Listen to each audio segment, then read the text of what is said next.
શાળા છે। આજે હું તમને એક સરસ મજાની સસરાની વાર્તા કહીશ, તમે બધા સાંભળશો ને। એક મોટું જંગલ હતું, તેમાં ઘણા બધા પ્રાણીઓ રહેતા હતા। સિંહ, વાઘ, વરુ, તેવા ઘણા બધા પ્રાણીઓ રહેતા હતા। તેમાં તો એક દિવસ શિયાળભાઈ તો જવાની શોધ કરી રહ્યા હતા। ત્યાં તો તેમને રસ્તા પર સસલાભાઈ મળ્યા। શિયાળે સસલાને પૂછ્યું, સસલા તને કાંઈ જવાનું મળ્યું કે નહીં? સસલાએ કીધું, ના હું તો સવારનો શોધ કરી રહ્યો છું, મને હજી સુધી જવાનું કાંઈ મળ્યું જ નથી। પછી સસલાએ કીધું, શિયાળભાઈ તમે આમ જાવ ને હું આમ જાઉં। પછી સસલું તો ધીમે ધીમે ચાલતું ગયું। એ તો જંગલની બહાર જ નીકળી ગયું। ત્યારે તેને એક મોટી નદી દેખાણી। એ તો નદી કિનારે પહોંચ્યો ને જોયું, ત્યાં તો એક મોટી બાવાની ઝૂંપડી હતી। એ તો ઝૂંપડી પાસે ગયો, ત્યાં તો સામેથી બાવો આવતો હતો। એ તો ડરી ગયો ને ઝૂંપડી પાછળ સરકાઈ ગયો, અને બાવો તેને આગળથી થેલી લઈને આવતો હતો અને ઝૂંપડીની અંદર મૂકીને તો સ્નાન કરવા વહી ગયો। સસલાને મનમાં થયું, આ બાવાની થેલીમાં જરૂર તો કંઈક જમવાનું તો મળી જશે।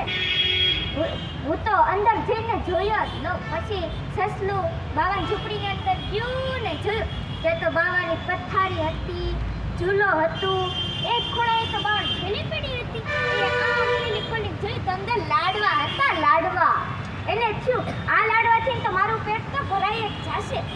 એ તો એક લાડવો ખાય ત્યાં તો બાવો તરત સ્નાન કરીને આવી ગયો ને બારો ઊભો રહીને જોવે, હું તો મારી ઝૂંપડીનો દરવાજો બંધ કરીને ગયા તો આ ખુલી કેમ ગયો છે?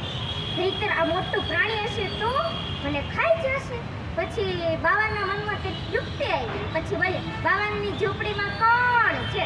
સસલું તો સતત થઈ ગયું ને બોલ્યો, સસ્તા રાણા સાકરિયા, ડાબા પગે ડાબ, ભાગ બાવા નહીં તરતા રહ્યું, તુમડી તોડી નાખી। બાવો તો ડરી ગયો ને બોલ્યો, આ તો બહુ મોટું પ્રાણી લાગે છે, આ તુમડી તરવાની વાત કરે છે। હું તો ફટોફટ 2 વ્યક્તિને બોલાવી લઈ આવું। બાવો તો 2 વ્યક્તિને બોલાવવા ગયો, ત્યાં તો સસલું પાછું એક લાડવો ખાય, ત્યાં તો બાવો 2 જણાને ઝડપથી બોલાવીને લઈ આવે।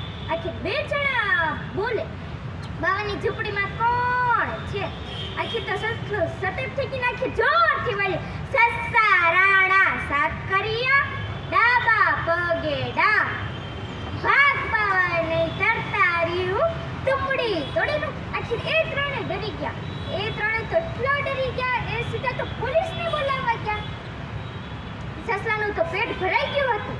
એ તો દરવાજો ખોલે ને જોવે, બારું કોઈ છે કે નહીં, કોઈ તો હતું તો નહીં જ।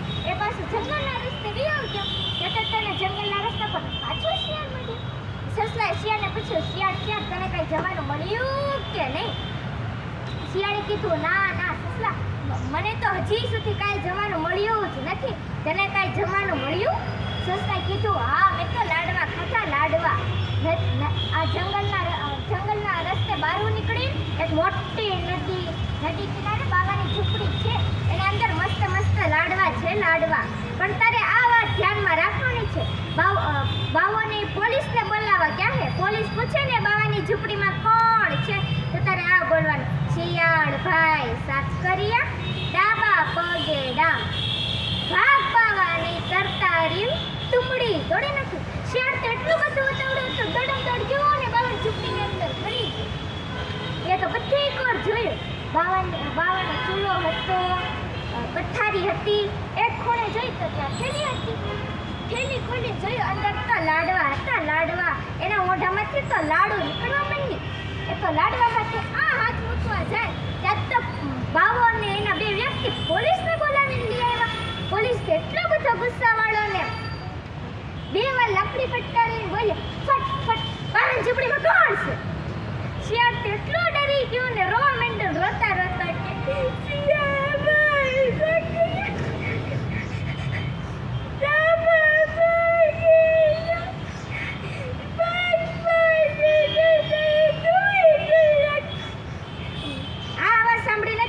સમજી ગયો, આ કોઈ મોટું પ્રાણી નથી, આ તો બીકણ્યું શિયાળ છે, જલ્દી એને બારું કાઢો।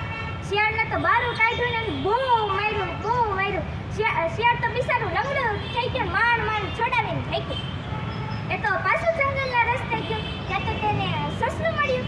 સસલાએ શિયાળને પૂછ્યું, શિયાળ તે લાડવા ખાધા કે નહીં? શિયાળે કીધું પગે ખાધા ને હાથે ખાધા